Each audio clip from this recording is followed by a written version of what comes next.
Master Jet, kahapon po nag-sign na kami ng payroll for SRI 2024. Nag-overthink na po ako. Please hide my identity. Ito na. Medyo marami excited sa SRI 2024. Let's make it clear.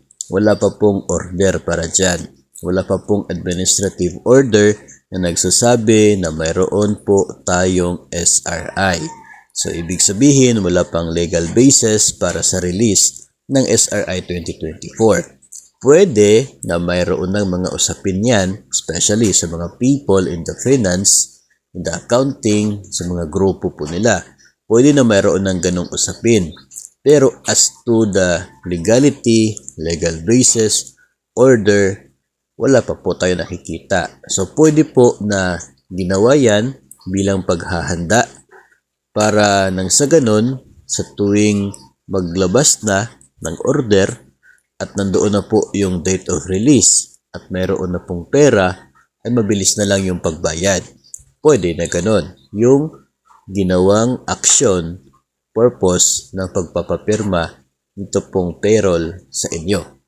Ngayon, wag lang munang mag-expect, no? Kahit pinapirma na kayo, kung wala pong administrative order for that purpose, wala pong pondo, ay wala po talaga kayong pwedeng maging SRI, no? Ang meron lang, payroll na pinirmahan ninyo. So, pwede ka mag-overthink pa rin, pero wag ka na mag-overthink, no? Pwedeng options yun, ginawa yun ng inyong opisina dyan sa inyo, para mapabilis nga yung release, if ever na mayroon na. Pero sa ngayon, wala pa po talaga. Wala pang SRI, wala pa pong administrative order, kaya wag muna po tayo masyadong excited dyan kasi wala pa po, hindi pa rin po tukoy kung magkano yung SRI na yon. Wala pa rin naman pong advice sa DepEd as to how much and as to when yung release. As to cash ba or direct sa ATM. Pero kung wala pong memo na cash, then it means na direct po sa ATM account, if ever na mayroon po. Basta sa ngayon, wala pa po tayo nakikita na sapat na basihan para sa release ng SRI. Relax muna tayo, hintayin muna natin yung paglabas ng administrative order. Noong last year, December 7 naman po lumabas yung order.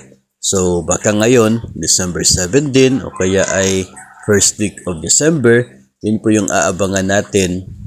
Administrative order po yun coming from the President at yun po yung magiging basis ngayon ng BBM para maglabas ng budget circular para po dyan. Then for the DepEd, para naman may kakaroon yan ng order or memo from the Secretary na magsasabi kung how much yung magiging SRI ng mga personnel nito, especially kapag manggagaling sa savings yung SRI. So yun po yung mga bagay-bagay na abangan po natin in the next few days. Baka po mangyayari, and kapag nangyari po yun, edi maganda. Kapag hindi po, ay wala po talaga tayo magagawa.